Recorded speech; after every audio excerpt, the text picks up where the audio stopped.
So Blade Ball, a free-for-all round-based game about, well, hitting a ball. Yeah, there isn't really much to it, the gameplay is basically the title, but this video is going to be an analysis to point out the wrong and right aspects of the game, and trust me with this one, there is way more negative ones. But anyway, let's just start off with the gameplay itself, since the concept seems pretty simple, right? But there is a little bit more to it. Like I said, Blade Ball is a round-based game that also consists of voting for different maps or game modes. But basically, let's just say you voted for a map and the classic mode, right? You get teleported onto the map, and now what? Well, you have an option to parry, which just reflects the ball if done at the right time, and there is also your ability, but it's something that I will be talking about later, because, yeah, let's just move on. If it comes to the parry itself, it's not just the timing factor which pans into the gameplay. You see, the ball's route and speed are also changed depending on the direction you are facing, and you can also select the person that the ball is going to go through by hovering your mouse over them. And for a really quick demonstration of the gameplay, I'm just going to be hitting the ball in different directions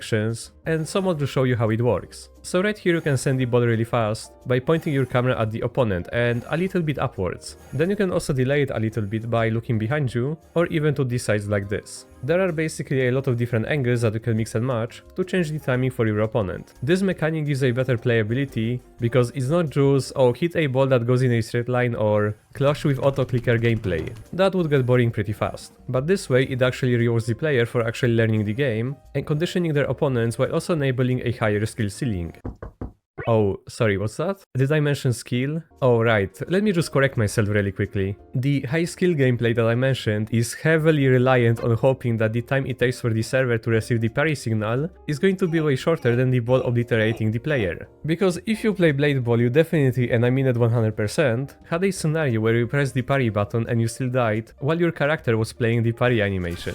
And this is the first flaw if it comes to the gameplay, the server delay. Now, it's not really a Blade Ball issue, rather Roblox's, because of their networking and platform structure being designed in a way to handle large worlds with a lot of players in them, and not small precision-based PvP games. But yeah, because of the delay, the ball can also tweak and not go to the right person or in the right direction, which can really throw you off and be a reason for you losing the round.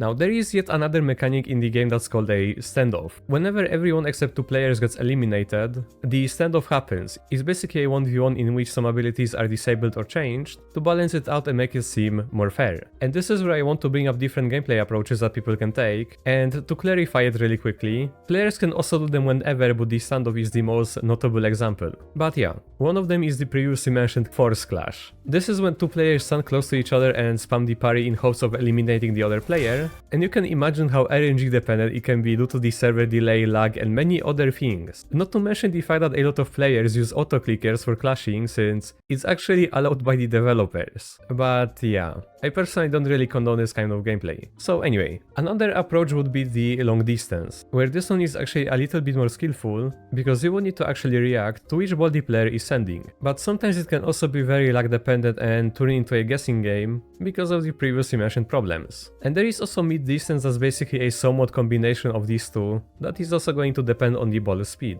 And let's not forget that you can actually change your positioning in the arena to mix your opponent's timing again. Overall, I need to say that in my opinion, Blade Ball is a fine concept, right, but not for the platform. Like I said, it's supposed to be a high-skill precision game, but there is going to be too many different factors that are going to interfere with the design. Like, aside from the server delay and the parry being server-sided, you also have a lot of lagging problems, where sometimes the ball might actually be going to you, but you are not going to see it, since neither the ball or your character are going to get highlighted, and you may also die because of that. There can also be another sort of lag that's going to happen due to the replication, and that's going to be the ball actually being few milliseconds behind on your screen compared to what the server is actually going to register. But yeah, now I'm just going to move away from all of the basic gameplay mechanics and go into the previously mentioned abilities, which are, yeah, they affect the gameplay in a way that can help you win a round or literally annoy every other person that you are playing with and make them target you for the rest of the game. These abilities vary from movement based like dash or blink to really specific ones like sending a dragon that's going to parry the ball for you, or some random bullshit like this. Now this one is called Quantum Arena, and now this one is a combination of 6 different other abilities, which is going to slow down the ball that's going to you and allow it to follow you around, disable everyone else's ability, have a blink ability on a really short cooldown, while also freezing everyone that you dash near tier 2, with a higher chance of the ball going to you and an additional power on hit with parry. But on a surface level, having abilities in a game about hitting a ball doesn't really seem like a too big of an issue, right? Well, some of these abilities are obtainable through the in-game store for coins that you get for playing, and some of them you can get from the battle pass, and the rest, yeah, you get the idea by now. The pay to win abilities in Blade Ball are for the most part overpowered. Let's take something like the Time Hole. It can slow down the ball and disable other players' abilities too. It doesn't have any means of counter other than, well, just another Time Hole, and the only thing that you can do against it is hoping for 5 to 1000 IQ mind game parries in a row and eliminating the other player before it's going to come off its 10-second cooldown. Like, this is basically the main thing that I hear people complain about if it comes to Blade Ball, the ability balancing. Like I said, the pay to win abilities are going to overpower every other ability in one way, shape or form, where they are way better if it comes to their offensive or defensive capabilities than normal abilities, and can also usually guarantee a kill if the other player isn't using something like a force field or a guardian angel. Now, some of them are able to be countered too, like for example Slashes of Fury being cancelled by Swap or Hellhook, and Singularity by Telekinesis, but it's just a small portion of them because it still requires a good timing and a little bit of luck too. And even in certain scenarios, the only thing that you can hope for is going to be your opponent messing up, which is going to happen very rarely. But other than the gameplay, the bugs and the abilities, there is also the community. And I was personally thinking about if I should even put this category in this video. But for that I'm going to do it anyway because of kind of how severe it is. Anyhow, do you know how many times I was just playing the game and some random person started targeting me for no reason? Well, a lot. I can just stand there and not even use any abilities, and there is always going to be that one person in the server who's going to follow me around with Guardian Angel, try to clash me on every occasion, die and then start complaining about me in the chat. Or whenever they manage to kill me, they would just spam the L emote for no reason too. You can also imagine that people are getting really mad whenever you kill them in game,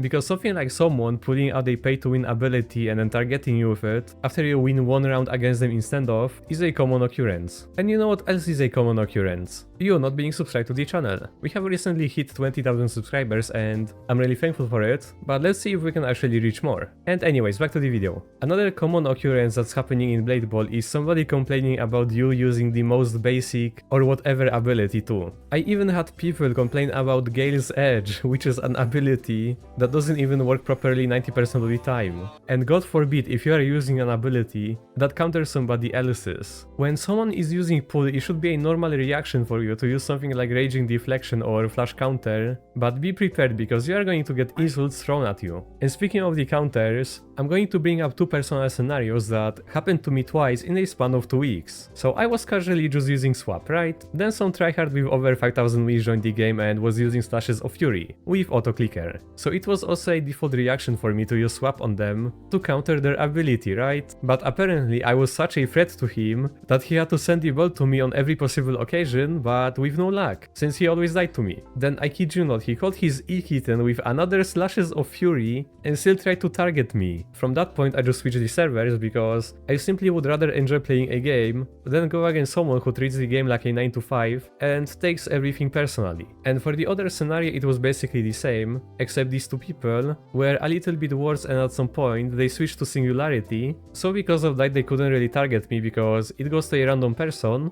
but I basically just switched to Telekinesis to counter them again and they just left the server instead, which in my opinion was a little bit more of a mature reaction. I really, and I mean really don't know what's up with people who think that one Blade Ball round is so important to them that they go out of their way to target and verbally harass another person. But yeah, the thing that I want to point out in this section was basically the community being really toxic. That's all. Anyhow, I will skip the topic of AFK bots or exploiters since there is just a lot of them and they are annoying too, but what's new? And now for the last section, let's move into Blade Ball's gambling.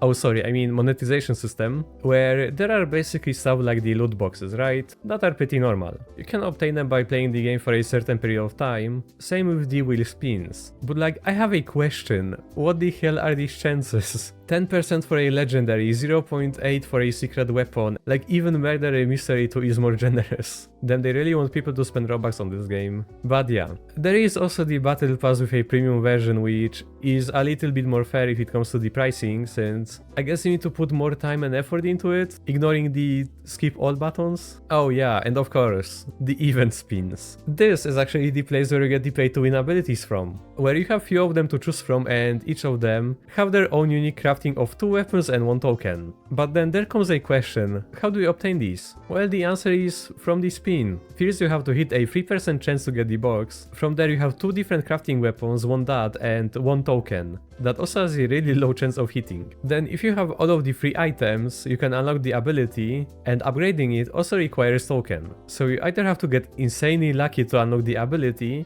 or spend your parents' holiday savings. But aside from the skins that you can get in the loot boxes and the abilities, you can also buy the weekly rotation skins too. And ignoring the massive price tag on some of them, another problem would be the predatory system of the item quantity that can incentivize young players into buying their cool one-in-a-lifetime NFT with a bunch of cool visual and sound effects. And I think that about is going to sum it up. If you personally have any more issues with Blade Ball, then you can comment down below, but for now it's going to be everything. So again, leave a like and subscribe to support the channel. Thanks everyone for watching, hope you had a nice day and see ya guys.